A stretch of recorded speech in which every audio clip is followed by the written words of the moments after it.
Tá no ar.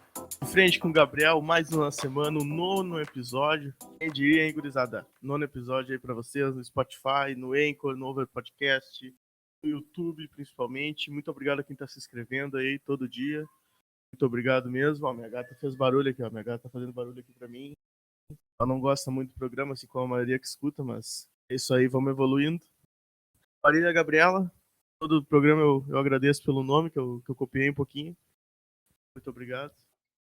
E hoje, a gente teve no programa passado, eu falei que eu acho que nenhum político ia aceitar conversar comigo. Mas aceitaram, gurizada. Alguém se pegou e aceitou conversar comigo, ainda bem. Candidato a vereador a Porto Alegre, professor, foi meu professor de geografia no colégio. Tô com ele, Wagner Garcês. E aí, Wagner? E aí, Gabriel, tudo bom? Não, com muita honra aceito o convite. Não sei para quantos candidatos tu enviou esse convite, mas com muita honra, né? Na hora eu aceitei aí. Acho que é super legal, assim, né, o fato de tu ter sido meu aluno e o fato de tu ter esse programa, ter essa vontade de expor aí tuas ideias, as coisas que tu acha que tem que ser opinadas aí. Eu acho muito legal isso daí. Parabéns aí pelo programa. Obrigado, obrigado.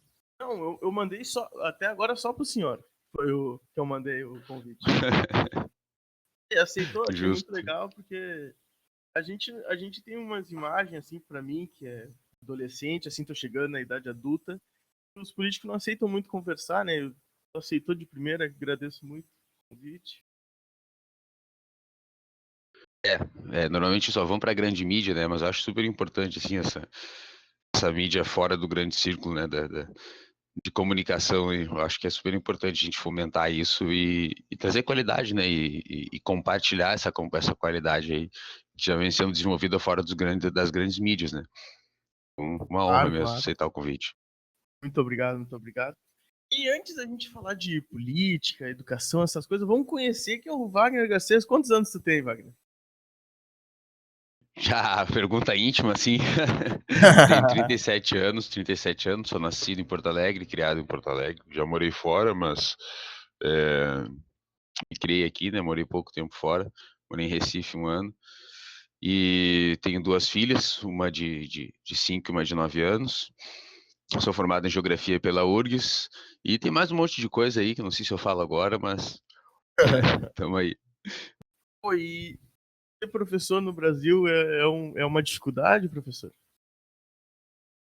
Ser qualquer coisa no Brasil é uma dificuldade, né? A verdade, assim, eu acho que a gente tem uma sociedade que precisa avançar em muitos assuntos, né? Na ciência, de muitos assuntos sociais, assim, muitos assuntos, o Brasil é bastante conservador, né? Então, eu acho que em qualquer área, assim, é difícil mesmo, assim, ser um bom profissional, desenvolver um bom trabalho, assim, né?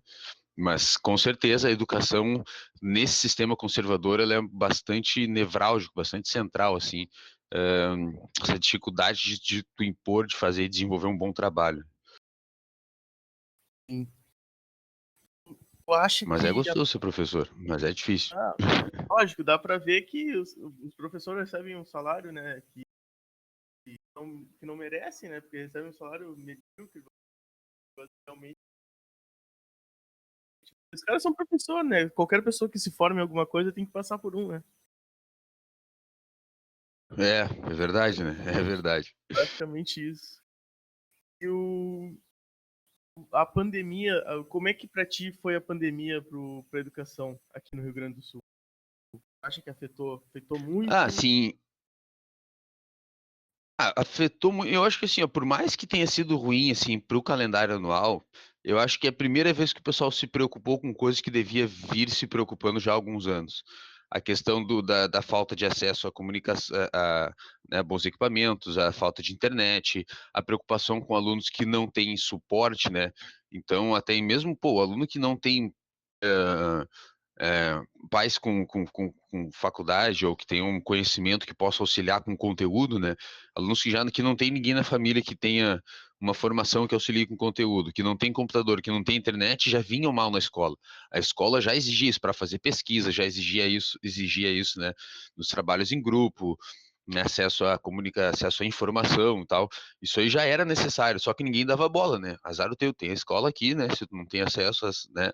azar o teu. Então, Verdade. pela primeira vez, estão se preocupando com o ensino-aprendizagem, né, com o sistema de aprendizagem, com a amplitude disso, com o aluno que não tem acesso ao material, se preocupando em evoluir no sistema de ensino-aprendizagem no sentido de aproveitar as tecnologias de internet. Então, para isso, acho que ela veio muito bem. E é claro, né, que como todo desafio, vem bagunçando tudo, né? Veio Claro, atropelando claro. um sistema extremamente arcaico. Nesse sentido, parece no primeiro momento ruim, assim, porque fica todo mundo perdido, o Estado está perdido, os professores estão perdidos, né? Todo um sistema de ensino-aprendizagem antigo está totalmente bagunçado, né? Mas eu acho que esse caos aí vem para botar um pouco de pressa nas reformas que necessitariam ser feitas já há algum tempo, né? Sim. Pelas partes dos professores, eu notei, por eu ser um aluno ainda terceiro ano do ensino médio, eu notei que os professores que já começaram a usar algum tempinho atrás a internet para passar vídeos, coisas, conseguiram se dar muito melhor do que os professores que não usavam a internet para se comunicar com os alunos nessa parte do EAD. Isso, com certeza, né? E aí tu vê um outro problema, né? Pô, como assim tu não tinha nenhum tipo de treinamento, né? Porque os professores que vinham lidando com a internet, não é que eles aproveitaram um determinado treinamento do Estado, eles foram fazer isso por fora, né? Ou aprenderam isso nas suas escolas, em outras escolas, né? Ou aprenderam isso para lidar com isso de uma melhor forma, né? Tentando otimizar energias e tal para dar aula, mas então, nunca existiu, né? Nunca se pensou em treinar os professores para a internet, nunca se pensou em implementar nada com a internet na escola pública, né? Então, isso também, Sim, isso mostra o que tu tá falando, né? Claro que aí, a importância de um treinamento, né? Quem treinou era bom, quem não treinou apanhou do sistema, né? claro. Uma das coisas que eu vi, o senhor falou um pouquinho atrás, realmente tinha alunos que, mesmo sem estar na quarentena, os trabalhos, alguns professores que já mexiam com a internet pediam o imprimido, o trabalho, não à mão, e a pessoa que não tinha os recursos para isso ficava meio perdida, né? Procurava fazer em grupo, pedia favores, era bem difícil. É, exatamente, né? E não se importava, ninguém se importava com isso, né?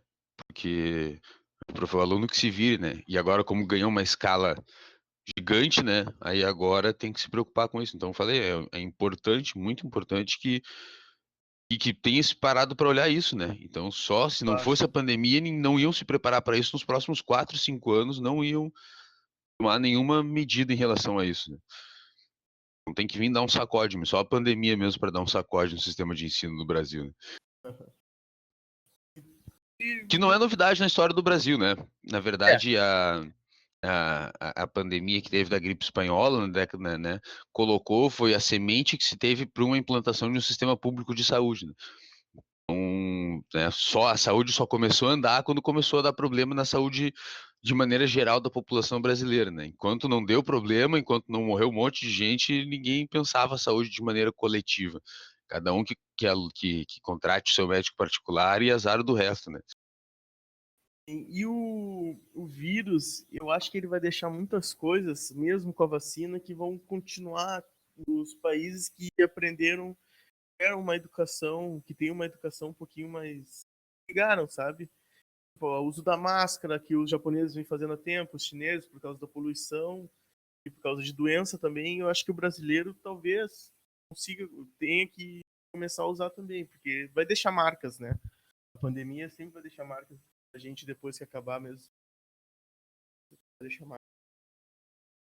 Eu não sei como é que vai ficar essa questão, né, realmente de espaços públicos, assim, né, não, né, não sei, não imagino, mas com Cinema, certeza uma campo de série de medidas futebol, sanitárias vão passar a ser tomadas, assim, questão de loja. temperatura, em muitos lugares vai ser medido durante muito tempo, e talvez essa questão de máscara, ó, começa a chegar o inverno, de repente, aqui no sul, né, inverno, vão obrigar a usar máscara em alguns lugares e tal, eu acho que muita coisa vai ficar, assim, de prevenção, vai ser uma prevenção permanente, concordo?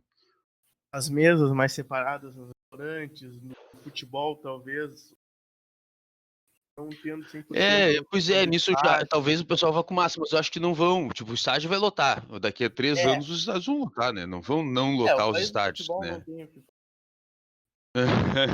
Shows e tal, assim, né. fazer. Durante um tempo vai ser assim, mas eu acho que depois vai normalizar, assim, essa parte das multidões e tal. Sim. E, professor, agora vamos mudar um pouquinho de assunto, vamos pro lado. Eu vi que tu é muito ligado à música, né? É, É muito ligado à música. Até quando eu era teu sim. aluno, eu ia na escola e te via às vezes tocar um instrumento lá, brincava com os alunos. Ah, gostava de fazer uma roda de pagode com os alunos, né? A gente tinha um pagode da sexta lá com os guri, que era super legal, assim, eu adorava, adorava. E como é que começou a música na tua vida, assim? Como é que tu cantou pela música? Quis aprender a tocar instrumento? Bah, eu sou amador, né? Eu nunca fui profissional da música, assim, mas é, eu sempre, a minha família, né, sempre teve músico, assim, e tal. Tem o meu tio, que é o Didi do Cavaco, né, um dos fundadores da Praiana. O meu primo é músico da noite aí, o Pelezinho, né, toca na rádio, no Além do Samba, né, e meu pai durante um tempo cantou num coral de MPB também, né, então eu tive algumas entradas, assim, algumas, né, influências aí. Depois eu tive uma banda também, que tocou na Cidade Baixa, uma banda de samba rock, eu brincava ali e tal. Ah, Então tivemos, assim, algumas experiências com música, assim, eu acho que isso é fundamental, né. Na verdade também a música entrou muito numa questão de identidade para mim, né, a questão do pagode, assim, né, tipo, tu entrar na universidade e ninguém gostava de pagode, né, sabe, todo mundo gostava de MPB, de rock and roll, de reggae, né, e então isso foi uma identidade muito forte que a minha família me trouxe, né, que é a questão de ser negro na universidade. Pô, quando eu entrei eram 2 em 2006 isso, né, tinham 2 alunos negros de 30 na geografia, isso em geografia, não é em medicina, né. aham, E então isso, me conectou muito com a música, né, eu acho que essa questão de identidade, aí minha família, pô, churrasco, pagode, sabe, e sim.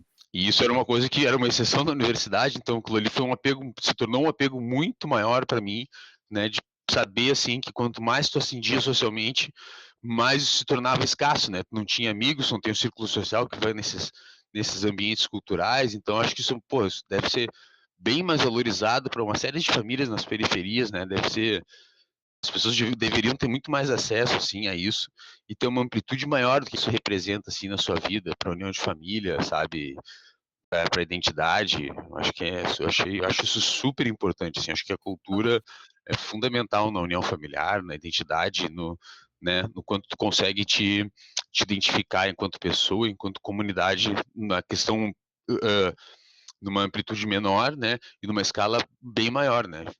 regional, nacional e inclusive internacional também. Até porque a música, assim como um churrasco, ou se tu não é do churrasco, uma moça em família, tu pode ser pobre como tu pode ser muito rico, que tu vai ter a diversão, aquilo dali pra ti é uma coisa muito boa, assim como o futebol, assim como a música, ela ajuda tudo, né? Não tem classe social a música. Pode Não, ao botar. contrário, né, ao contrário, ela é fundamental nos laços familiares, na relação de identificação, Sim, sociedade. E muitas vezes, tipo, e ela é muitas vezes o elo de sofisticação nas comunidades, né? Tipo, pô, pega um pessoal às vezes muito pobre, muito, sabe, que, pô, o cara ali, aí se o cara trabalha de gari, né, a sociedade não respeita o gari, mas aí o gari, na comunidade, ele é o João do Cavaco. Pô, é um cara que com sim. isso ele entende de música, ele toca 4, 5 instrumentos, ele, sabe, ele desenvolve o português, a língua que ele fala, é, ele cria uma linguagem com os filhos, né? Pô, ele vai ensinar as músicas para os filhos, então ele tem uma coisa para falar com os filhos. Porque se ele for falar sobre coletar lixo com os filhos, isso socialmente não tem prestígio, né?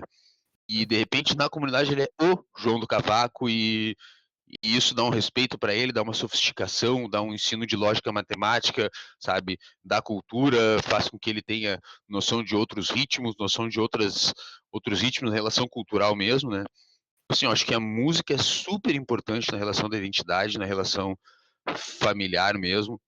Acho que é fundamental, assim, a gente levar isso em consideração. Muita gente pensa só no futebol, mas às vezes um cara que é num lugar pobre, vive uma infância pobre, tudo, ele consegue levar, dar para sua mãe uma casa, comprar, se estabilizar na vida por causa da música, não é só futebol, não é só esporte, né? A música também leva para outros lugares. Exatamente, a música também. É verdade. Ajudar a própria E a música comunidade leva a dele. identidade do lugar, né? A Sim, música leva a identidade do lugar, né? Como tu vai ter, as bandas vão sempre, né? As pessoas vão se orgulhar, essa banda saiu daqui, essa banda conta a história daqui, né? Então, pô, o pessoal se orgulha, isso traz uma relação de comunidade bem maior do que o esporte, assim. sim. Eu vi que uma das tuas propostas para candidato a vereador é justamente o negócio das escolas de samba. Eu que não sou muito do samba, assim, eu sou mais MPB, assim, mas eu que não sou muito samba, mas gosto de Diogo Nogueira, assim, é o que eu mais escuto. Eu que não sou muito, não sei muito do assunto, como é que tu pode me dizer para eu votar no senhor? É tuas palavras que me fazem assim, eu posso votar no senhor por causa que você falou isso, e agora eu entendi. Como é que tu pode me explicar Bom, eu mais, acho mais assim, perto? aqui, por que eu falo das escolas de samba, né? Porque a escola de samba, ela tá nas comunidades mais ermas, né? As mais isoladas, tem alguma escola de samba lá, e eu acho que as escolas de samba, elas podem ser um vetor de se promover espaços de lazer, né?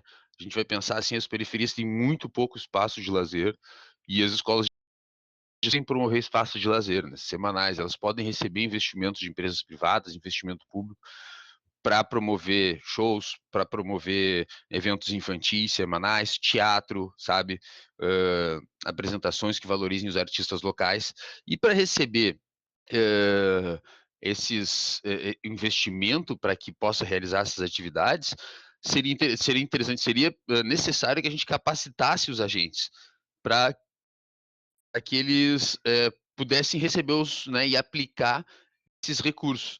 Então, e aí com esse método de empreendedorismo, tu vai chegar assim, pá, o que que os caras precisam fazer? Né? Bah, eles precisam aprender contabilidade, precisam aprender isso e tal, mas também precisam colocar, né, saber colocar a cultura local, né? Como é que ela cabe na cultura de Porto Alegre, numa cultura mais ampla, né? Qual é o seu papel nessa cultura municipal, na cultura estadual e para a música nacional.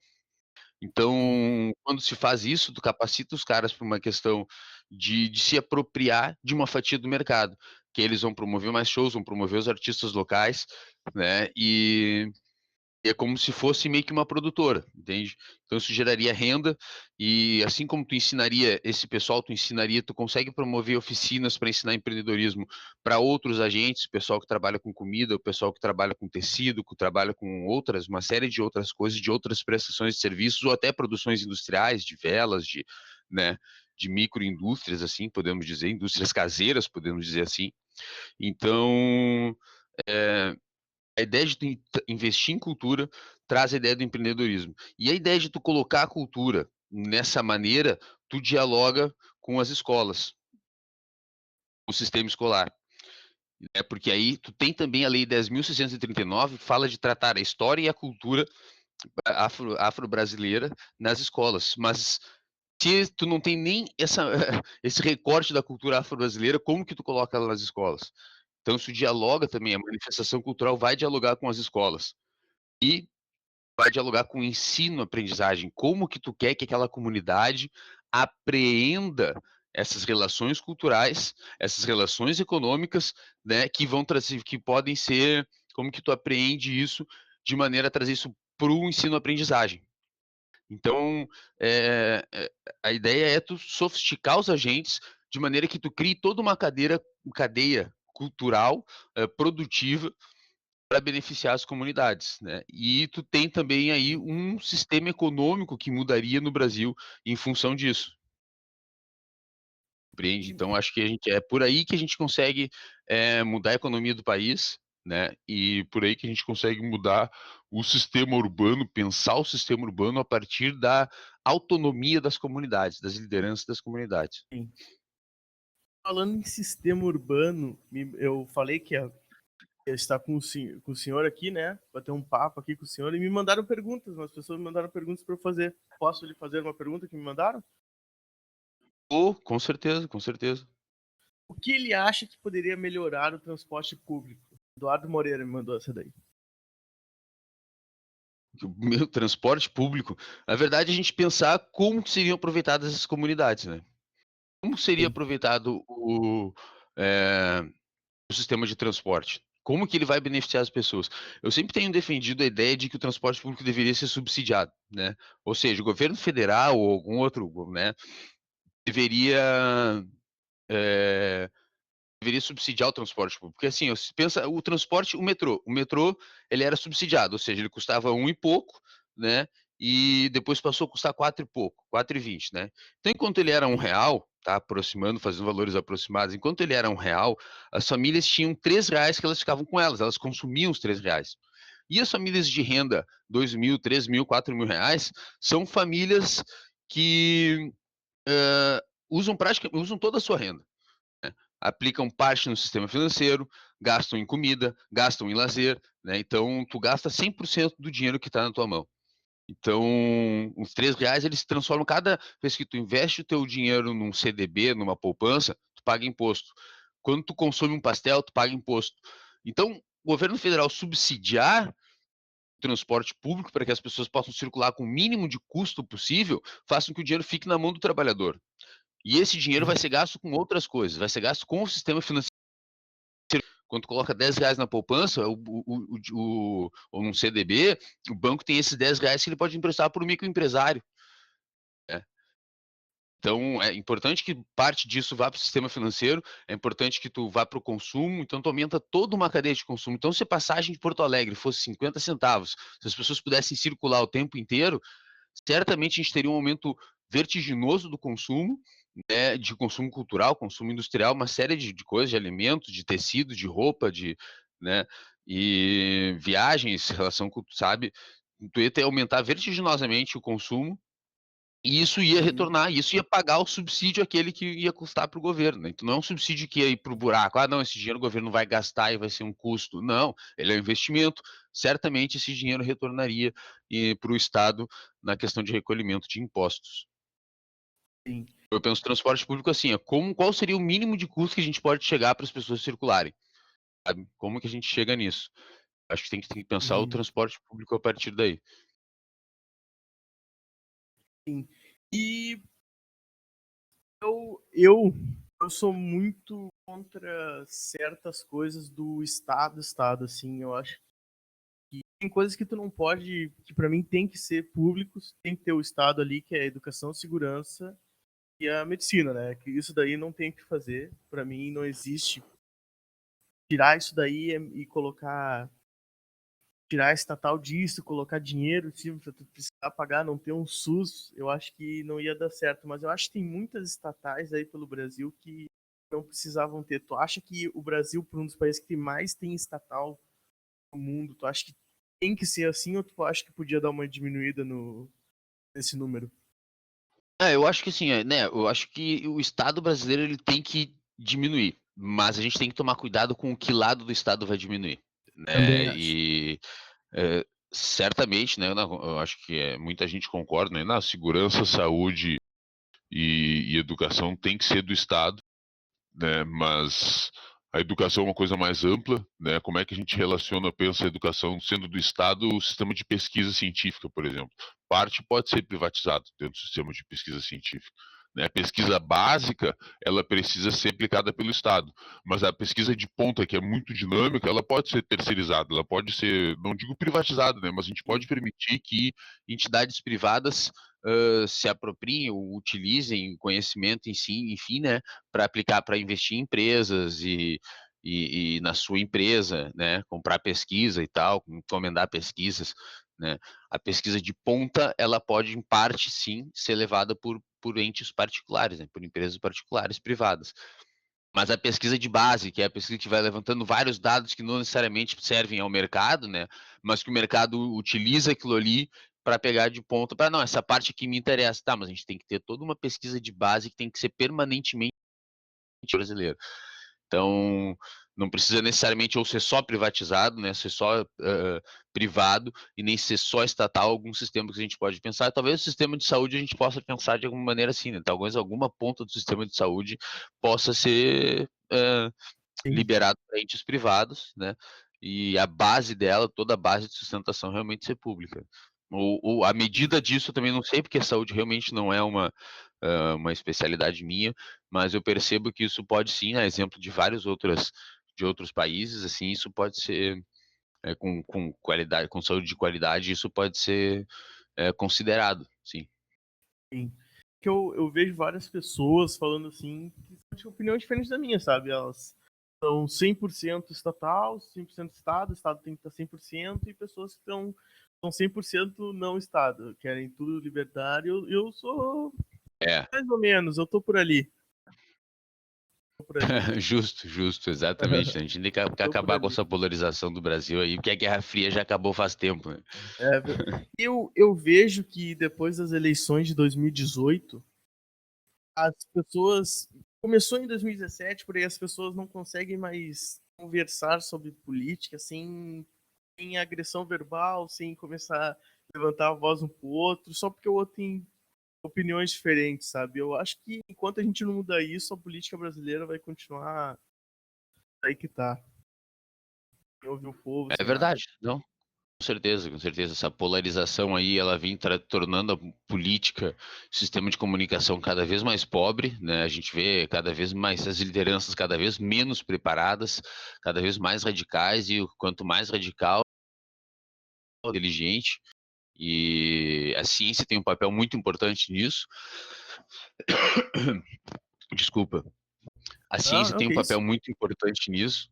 Eu acho que a gente também vê como omissão de algumas entidades que deveriam ter combatido isso, né? A universidade deveria ter lutado mais por o espaço da ciência, por debates mais qualificados, e ela se isentou em muita coisa dos anos 90, dos anos 2000, a universidade, né? E eu acho que essa isenção permitiu também que essas entidades, esses entes particulares aí tomassem essa posição radical, e aí a gente vê essa mediocridade na política, no sistema de comunicação, no jornalismo, na ciência, né, na economia, né? Tudo é Sim. muito medíocre porque os quem deveria ter essa dinâmica mais científica, mais democrática, não assumiu a responsabilidade de fazer isso na sociedade, né, resolveu tomar partido para um lado ou para o outro e só acentuou essa polarização. Não, e a gente vê políticos que às vezes um repórter chega e faz uma pergunta, e em vez de tentar debater com o repórter verbalmente, ele vai lá, insulta, ele vai pro lado da piada, ele vai pro lado do insulto, ele não consegue debater verbalmente com o repórter ali, ele vai e insulta a pessoa e só tá fazendo o trabalho dela. É verdade, né, tipo, se ofende, não sabe explicar, né, não sabe que muitas vezes o posicionamento contrário, ele é só um posicionamento contrário, ele não é um contrário a ele é só, né, contrário ao pensamento, e as pessoas levam muito pro lado pessoal as coisas, né. Tu Muito. discordar de mim é discordar do Wagner, não das ideias do Wagner, né. E isso é um Sim. absurdo, sabe, tu levar sempre pro lado pessoal quando as coisas estão numa relação muito mais institucional, e tu levar sempre pro lado social. Isso é uma coisa muito comum, no Brasil mesmo, assim.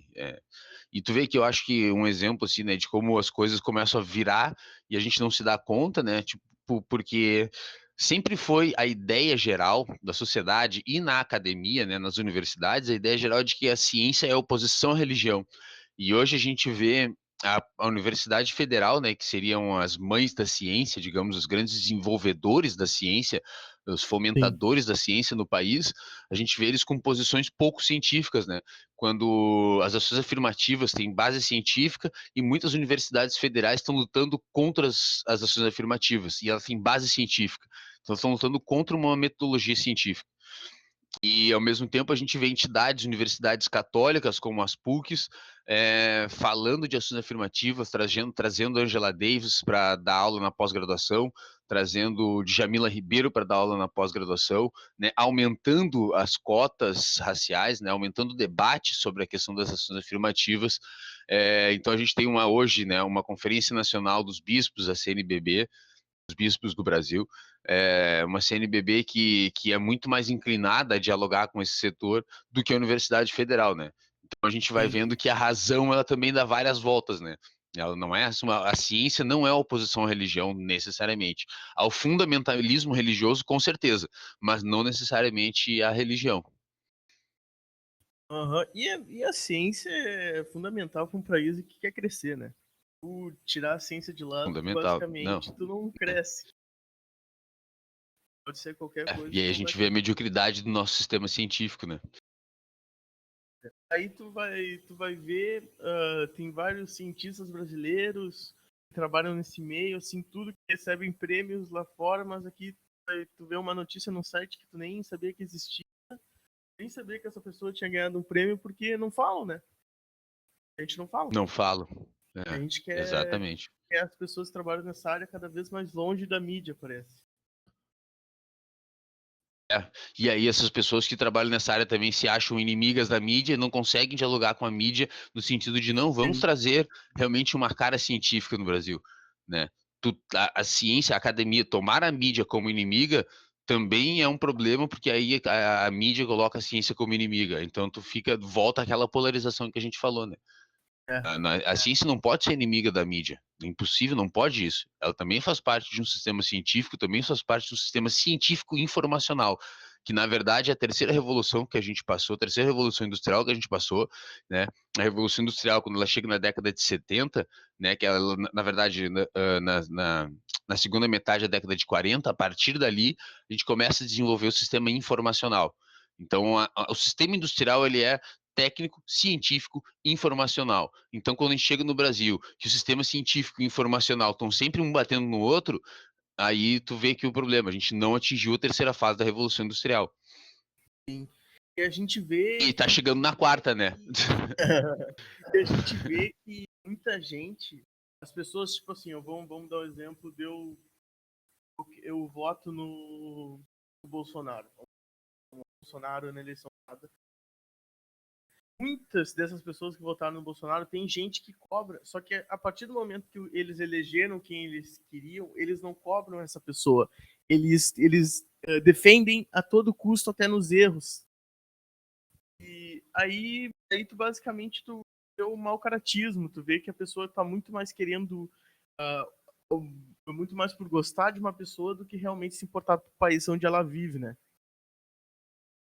E a oposição também, né? Eu, por exemplo, tá? Eu não gosto do Bolsonaro, eu não gosto da figura do Bolsonaro, eu não gosto de quase nada do que o Bolsonaro defende.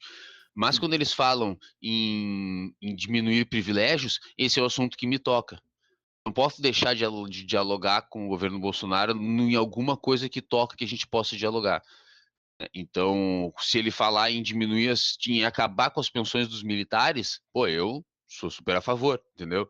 Eu não posso ser contra porque é o Bolsonaro que está propondo uma coisa dessas, sabe?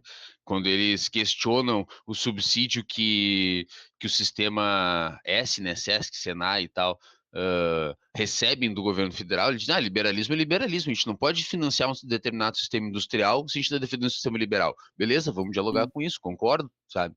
Por que Fiergs da Fiesp, né, Sistema Federação das Indústrias de São Paulo, recebe determinado subsídio do governo federal? Né? Se eles vão questionar isso, é uma coisa que eu já questiono, vamos sentar e vamos dialogar. Não gosto de mais nada do Bolsonaro, mas se ele vai colocar isso aí como pauta, aí aqui a gente vai dialogar, sabe?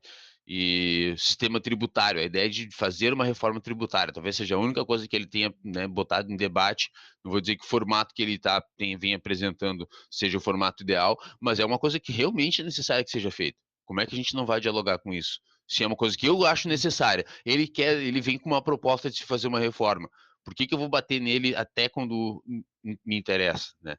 A oposição também faz isso, sabe? Então a Com gente tem certeza, essa com certeza. personalização, esse ódio, essa polarização, trazendo de novo o Brasil para a mediocridade. O ódio, né? O ódio toma a cabeça da pessoa e ela não vai pra aí. O ódio sempre, a pessoa é eleitora do.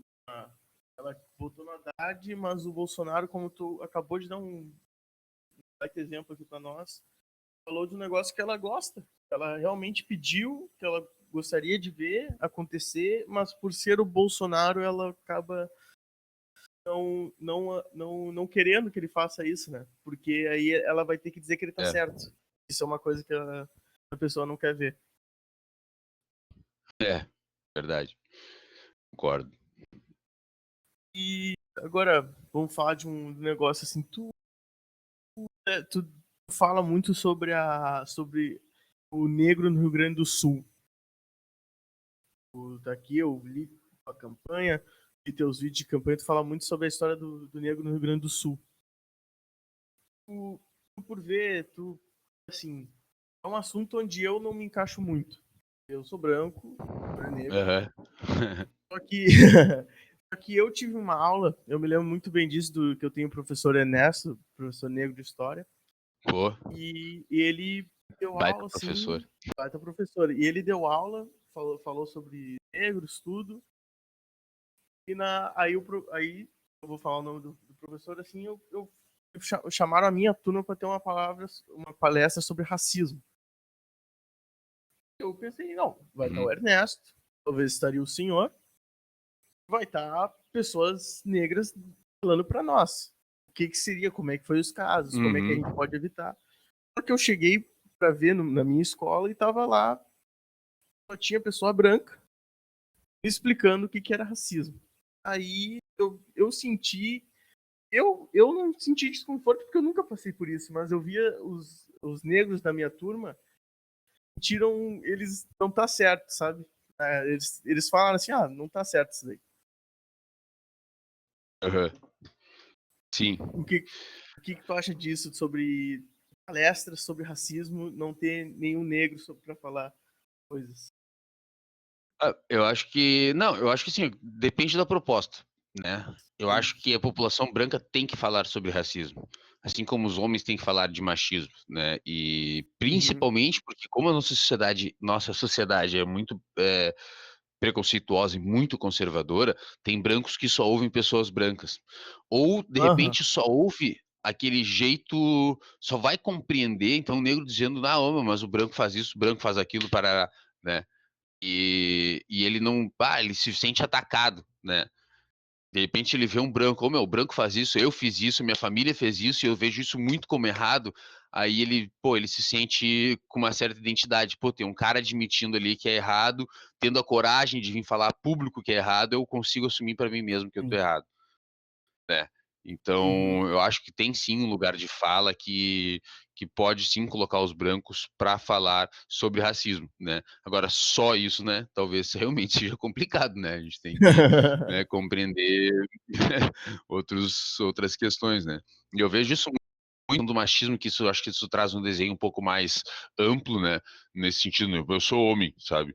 E Sim. e o que significa para os homens, combater o machismo? O que significa para mim ter 2 filhas, né? O que significa para mim desconstruir uma série de coisas, né, no meu casamento, na minha relação pai e filhas, Com né, certeza. que muda na relação filho com a minha mãe, né, porque certamente eu tive atitudes machistas com a minha mãe, né, e quando a gente vai falar com um homem, né, eu dizer isso para um homem, dizer: "Ô meu, olha só, tu vai lidar com a sexualidade de uma mulher, da tua filha, né, tu vai sentir isso, tu vai sentir aquilo, sabe, mas isso aqui tu não tem que dar bola, tem que passar por isso, tem que passar por aquilo, né, e talvez os homens entendam melhor eu falando isso do que uma mulher dizendo que ele não tá enxergando aquilo ali, sabe. Porque eu Sim. vou também estar descrevendo todo o desconforto que ele vai estar passando, né, porque o cara passa por isso, e é importante a gente enfrentar os nossos desconfortos, né.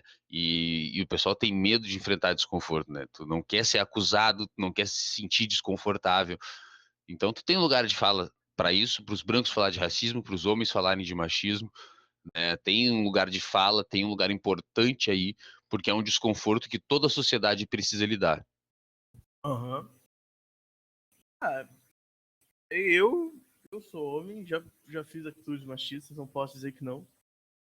Ia ser mentira, Claro. mas a partir do momento que eu entrei no ensino médio, eu vi coisas que eu fazia que realmente eram erradas.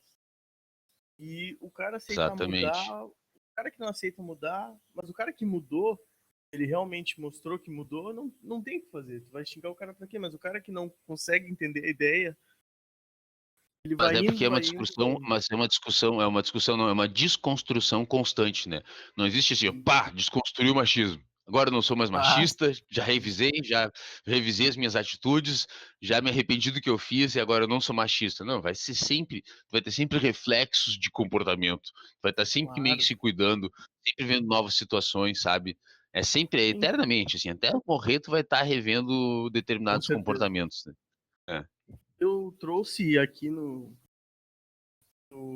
programa a Ashley, que falou sobre o machismo no futebol, né? Uma hora debatendo sobre Aham. futebol, tudo. E ela falou que ela se Vi um sente muito pedaço da mais. entrevista. Ela É. gosta muito mais de ir pro estádio com um amigo dela que às vezes sozinha, sabe? Hum. E ali ela falou coisas pra mim que aconteceram que eu fiquei, puta merda, meu. Talvez eu esteja capaz de eu estar no mesmo jogo que ela, sabe? A gente torce pro mesmo time e aconteceu aquilo dali. Sim. Aí tu vai pensando, tem que pensar mesmo, e tu, pá, esse negócio é sério demais pra tu ficar aqui esperando e deixar acontecer, sabe? Na tua frente, certas coisas que É, tu não pode deixar acontecer. é verdade, é verdade. A gente tem que se responsabilizar também, né.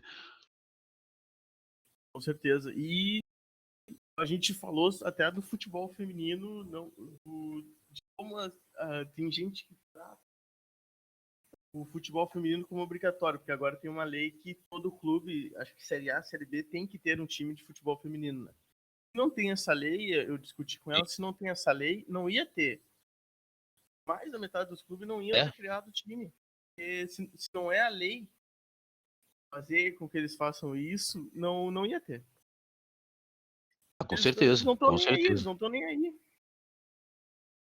São 2 coisas que têm que ser feitas, né. Uma é a lei obrigando, né, e a outra é tu ter incentivos para que se invista mais, né. Adianta tu ter: "Ah, tem o futebol feminino", tem um campinho ali no cantinho ali, as mulheres estão jogando ali e tal. É um Não, oferece, gramado meu, quem ganhar vai ganhar um gigantesco, prêmio maior, vai as ganhar um goleiras destaque têm não sei aonde. pintura, as Uhum, próprias é. gurias do Inter, que tecnicamente o Inter investe muito no futebol feminino, tecnicamente estavam treinando com caixa de fruta inteira, até há pouco tempo atrás. Aí o vídeo assim, A Marta, eu vi agora um negócio assim, que a Marta ficou não sei quanto tempo sem patrocínio depois da Copa do Mundo, uma coisa assim, né. Não sei quantos meses sem patrocínio, é uma das melhores jogadoras do mundo, né, ganhou 3, 4 vezes chuteira de ouro lá e estava sem patrocínio, né. Então tu dá incentivos, né, sabe, para que oferecer incentivos, né, CBF dá grana, o governo dá grana, as empresas darem grana para isso, sabe. Não, olha só, a é, gente vai dar mais dinheiro para o campeonato. Os caras quiseram valorizar a Copa do Brasil, como é que faz para valorizar a Copa do Brasil se não colocando mais dinheiro para quem ganha o campeonato? É. até que é Vai o valorizar campeonato que sim. mais paga no Brasil é a Copa do Brasil. Hoje é a Copa do Brasil, mais que o Nem a Brasileirão, Libertadores exatamente, né. paga Então tanto que nem a Copa do quer Brasil. valorizar, bota dinheiro. É É, quer verdade. valorizar, bota dinheiro. Então a lei é importante, mas tem que criar incentivos. A lei é importante. Bom, agora todo mundo tem, beleza, todo mundo tem. Tá, agora a gente precisa melhorar a qualidade. Então o que que nós vamos fazer para incentivar os clubes? O que que os clubes precisam? Pô, precisam de dinheiro, né. Então vamos fazer uns campeonatos, vamos botar dinheiro nos campeonatos. Bota mais tempo na TV, bota horário nobre na TV, negocia aí e tal, né. Sim. Pra quem faz essa pressão, não sei, né, E, porque eu também já não entendo tanto de futebol assim. o negócio da Marta, se eu não me engano, posso estar falando besteira, mas foi por causa que ela depois da Copa falou que só ia aceitar ganhar a mesma coisa que o melhor da marca. Mas eu vou dar um exemplo de ela foi pra Nike, ela quer ganhar a mesma coisa que o Cristiano Ronaldo, mais ou menos, sabe? Ela não aceita ganhar menos por tudo que ela construiu no futebol feminino. Ah, e aí não deram. Aí, pelo que Pô, eu sei, a única que eu vejo propaganda com ela é a Clear, o shampoo e condicionador, que é ela e o Cristiano Ronaldo, os top ali da e propaganda. aí eles pagam a mesma coisa. Ah, provavelmente sim, pra ela ter aceitado, acho que provavelmente sim. Até que ela joga com uma chuteira toda preta, ou toda branca, se eu não me engano, que não mostra muito patrocínio. Muitos jogadores fazem isso quando quebram o contrato. Eles pintam a chuteira. Interessante, interessante. Uma coisa. Não é muito ligado no futebol? É que eu não entendo muito de futebol, assim, eu adoro futebol, Sim. né, eu realmente não consigo acompanhar tanto, assim, são muitos jogos que acontecem, eu não consigo nem secar o Inter direito, né, velho, sou gremista, eu não consigo, não tenho tempo, assim, né, gostaria de parar, ver jogo, não consigo ver os jogos do Grêmio, eu não consigo ver os 2 por semana. Eu escolho um jogo, assim, pra ver e mesmo assim, às vezes eu consigo acompanhar o segundo tempo e tal, né, tem muita coisa Sim, pra fazer, assim, né, tem a política, eu tô fazendo mestrado, né, tem o canal do Fala Garcês no YouTube, então tem um monte de coisa que eu faço. Tem as 2 claro. filhas, né, que eu crio aqui e tal, É, né, pai é verdade, separado. é verdade. E aí Eu não acaba não sobrando tempo, né, se pensar que 2 jogos por semana, só pra acompanhar o Grêmio, né, já são sim, 4 horas por semana, mais ver os gols da rodada ali, parará, já são 5, 6 horas por semana, isso é um tempão, assim, né, pra com se certeza. despender só olhando futebol. Então é uma coisa que eu nunca realmente consegui me dar conta de acompanhar tudo e tal, né. Eu gosto muito Sim. mais do basquete, né, entendo muito mais de basquete do que de futebol, assim, Aham. tecnicamente. Gosto. Eu só Mas adoro futebol, é claro, eu eu amo não sou muito do depois do futebol, o basquete é o que eu mais gosto, mas eu não jogo muito, assim, não sou mais de acompanhar jogos do que jogar, porque por causa do tamanho, né, tenho 1,75 m, aí tu vai jogar com os caras gigantescos, os cara me destrói, aí não tem muito o que fazer, com certeza. tem muito o que É mais fazer. difícil. Certo. E agora uma outra pergunta aqui que me mandaram aqui. Essa daqui é do e não disse o nome. Vou ler aqui, mas não disse o nome. Aqui. Ele vai se Tá sentir ok, anônimo. representado aqui. Coloquem o nome aí na próxima vez. Ele pergunta como é que faz para deixar Porto Alegre, o centro de Porto Alegre mais ou menos assim, e toda Porto Alegre também limpar, porque ele acha o centro muito sujo, o Porto Alegre, o centro urbano de Porto Alegre muito sujo. Como é que o senhor vê para limpar o centro de Porto Alegre?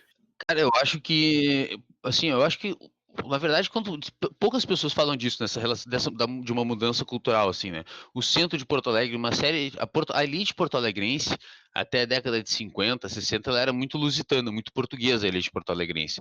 Depois é que tu vai ter uma ascensão dos imigrantes europeus e tal, e aí tu vai ter uma Porto Alegre muito mais italiana e muito mais alemã. E aí tu tem muitos símbolos portugueses e da relação dos portugueses, muitos símbolos negros que são desvalorizados por uma nova elite que chega e não tem a mesma identidade com a história de Porto Alegre. Eu acho que isso é uma questão que é fundamental, ela é central, né, na desvalorização de espaços públicos, né. A relação aqui, que história tu quer que o espaço público conte? Então, quando tu falar em valorizar o centro, que história tu quer que seja contada pelo centro de Porto Alegre? Sim, Então, tem que ter uma elite que realmente se preocupe com a história do que vai ser contado ali, com a história que o mercado público conta, com a história que as praças centrais contam, que o centro de Porto Alegre conta. Eh, isso é realmente um investimento de elite, não vai ser uma coisa pensada, né: "Ah, não, vamos liberar o espaço para o povão aqui", não, isso tem que ser uma coisa pensada com muito mais sofisticação, né. Pensada como uhum, que as pessoas podem se apropriar, o que que pode ser levado ali como símbolos, quais símbolos a gente quer limpar, quer manter, sabe, quer manter destaque da cidade, quais são os símbolos que vão ser destacados ali, qual é a história que vai ser destacada ali quando tu limpar.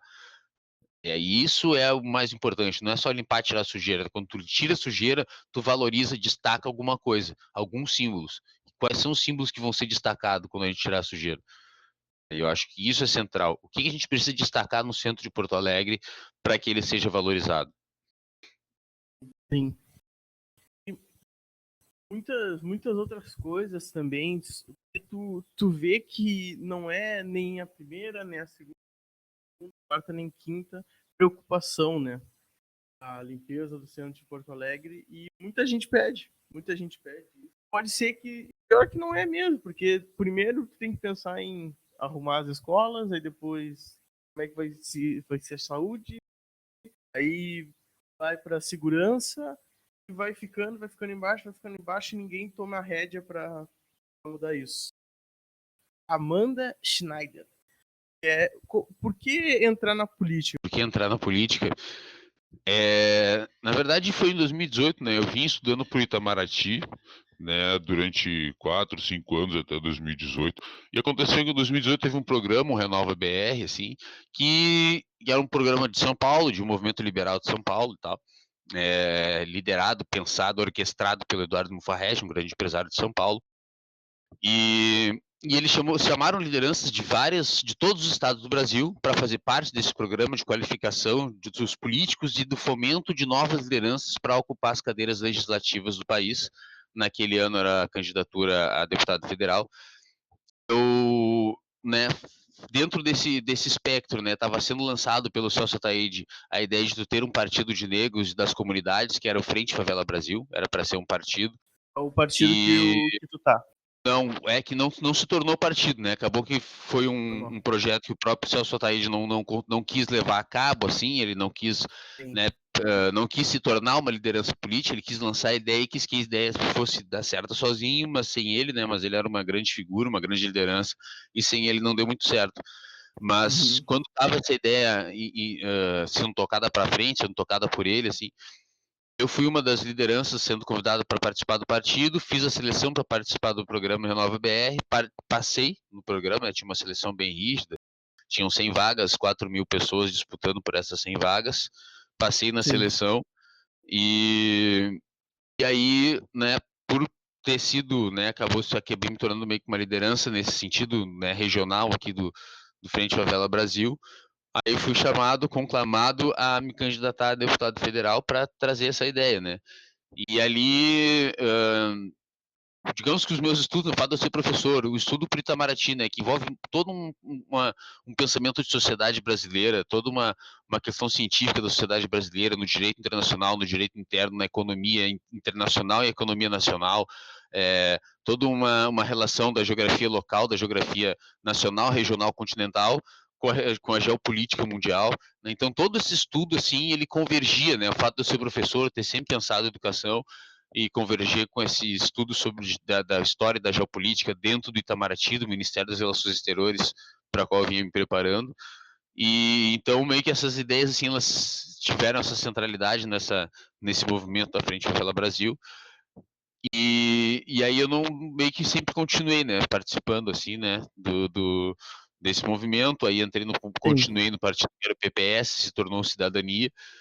E então eu continuo trazendo essa ideia, né, de como que a gente deve pensar a presença do negro no sistema brasileiro, no sistema republicano. Então, se de um lado eu tenho sim essa questão da militância, a questão do negro no país, de outro lado eu penso isso sempre de maneira a complementar, a integrar com a história brasileira, com o sistema econômico, o sistema social e o sistema territorial brasileiro. Eu acho que essa é a questão fundamental da gente pensar de como que vai ser feita essa integração, né, no sistema do sistema social, né, a questão do negro no sistema social, econômico e territorial brasileiro. Isso é fundamental de pensar. Então a gente tem que ter um domínio de como é que funciona a estrutura brasileira, como é que vem funcionando ao longo, né, dos últimos 2 séculos do sistema brasileiro e como que a gente quer que ele funcione no século XXI. Sim. E entrar para política tem que também ter a cabeça para saber que for eleito assim, mesmo não sendo eleito, só participando, participando da eleição, vai haver críticas e pessoas xingando, né? Eu aqui na internet, que faço um programinha de bate-papo, já às vezes sofro com isso. Imagina tu que vai ter candidato para vereador. Tem aquelas pessoas que debatem contigo, né? Tem aquelas pessoas que têm educação, que chegam a eu não concordo contigo por causa disso. Xingando, né? Já passou por algum momento assim? Não, eu nunca fui xingado, assim, né? Não, na verdade, assim, eu nunca fui xingado, eu tenho meu posicionamento muito bem embasado, assim, modéstia à parte, né? Não é querer dizer assim, eu sou o pica do negócio e tal. Mas eu tenho muito bem embasado, assim, cientificamente, o meu posicionamento, tenho muito bem embasado, né, com toda a minha história educacional, profissional, como é que ela se constrói, né? Então eu estudei muito para colocar a público o meu posicionamento.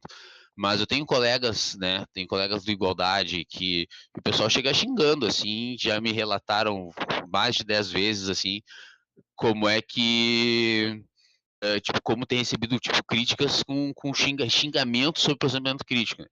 Quem tá fazendo negro de partido de direita e tal, e tipo, xingando, ô meu, tu é burra mesmo, sabe? Porra. E comigo nunca faltaram respeito, assim, né?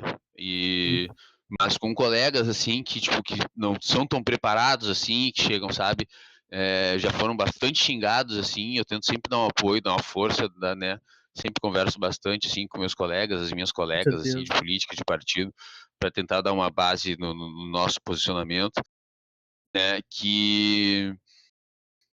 porque eu tento dar esse suporte, assim, né, que acontece bastante, mas comigo pessoalmente não aconteceu, né, nunca ninguém chegou me xingando, assim, né, nunca tive esse problema, não. Aham. E se for eleito, aí sinto o senhor vai ter uns probleminha aí, porque aí, Aí eu vou aí, ter eu, problema.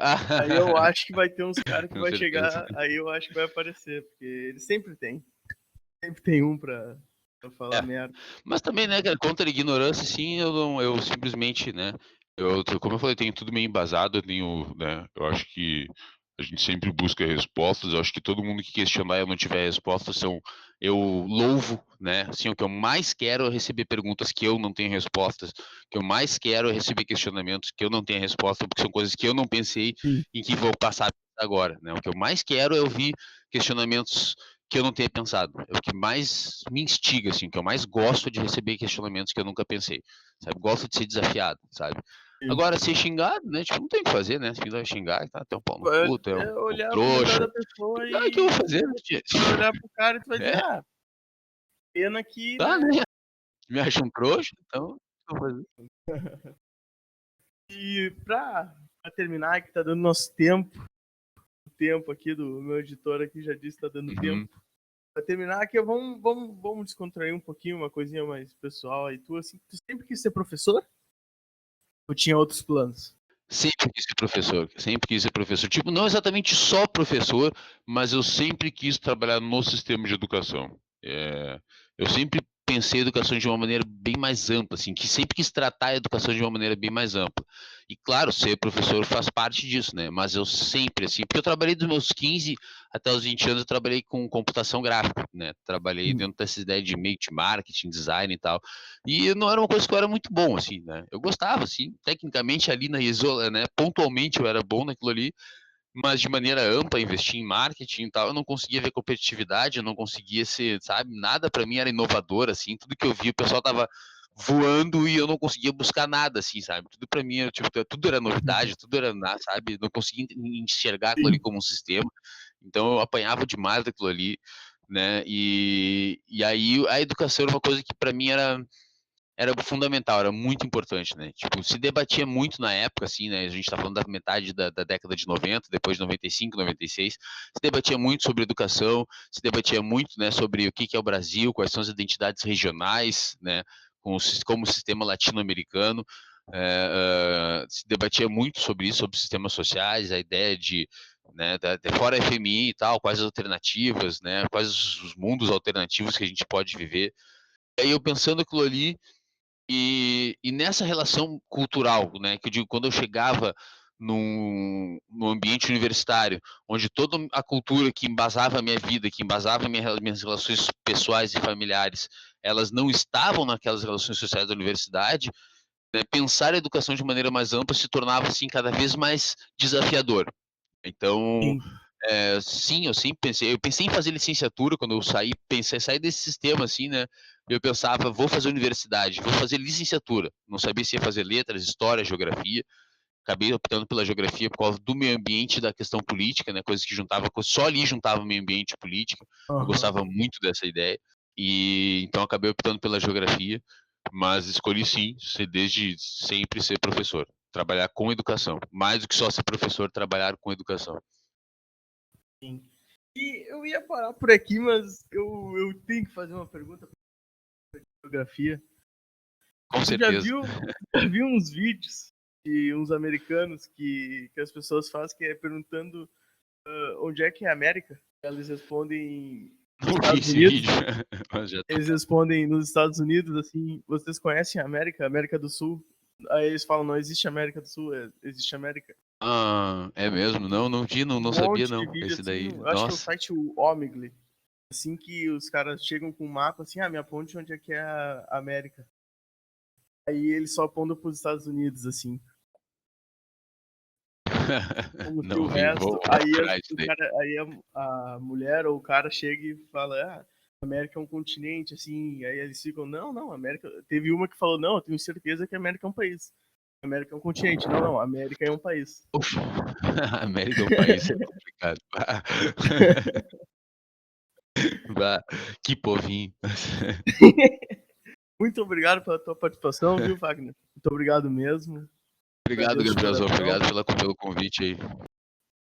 Deixa tuas redes sociais, o teu canal no YouTube, que tu disse que tem um canal sobre geografia no YouTube, coloca aí, fala pra nós qual que é. Tem um canal aí, é o Fala Garcês, meu Instagram é o Fala Garcês, minha página no Facebook é Fala Garcês também, né? Podem procurar aí, tem ali meus vídeos no YouTube, tem o Não é meu, difícil de achar, meu canal no Face.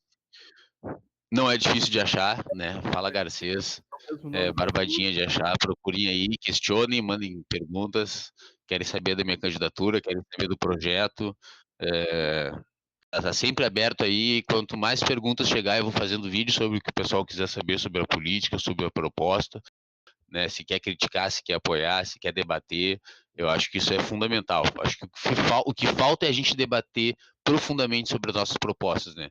Com certeza. E o que eu digo, não me coloco só como proposta como candidato a vereador, eu coloco as propostas, eu acho que como intelectual, né? E eu não quero colocar intelectual como uma coisa superior, mas apenas como um nicho, né? Poderia ser como comerciante, poderia ser como economista, poderia ser como líder sindical, poderia, né?